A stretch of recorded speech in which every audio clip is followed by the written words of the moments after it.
Et ça nous concerne tous, surtout si vous habitez en bord de mer et que vous utilisez des crèmes solaires. Souvent, dans les crèmes solaires, vous avez des substances chimiques.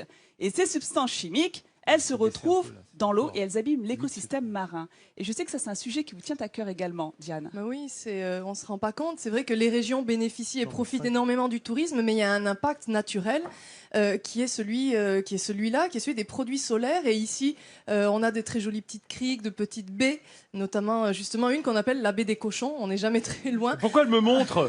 Je suis pour rien, Diane.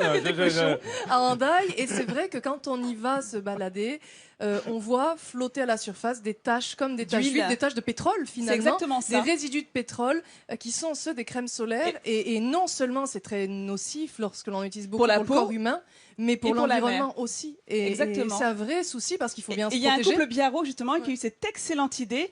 Eh bien, regardez, on les a là, ces produits. Ils ont trouvé le moyen de créer des produits avec une substance naturelle, l'algue rouge. En plus, c'est une algue qui n'est pas rare, qui n'est pas menacée, qui a des vertus selon eux qui sont protectrices et surtout exceptionnelles. Et à partir de là, ils ont créé toute une gamme de produits solaires. Donc l'avantage, c'est que si ces produits se perdent dans la mer, c'est pas grave. Ce sont des substances naturelles et elles retrouvent leur écosystème naturellement. Voilà. Donc je trouve que c'est une très belle initiative. Protéger la nature tout en protégeant notre peau. Et c'est du Made in Land. Voilà. Moi, je voudrais qu'on va juste une seconde dans la baie des cochons.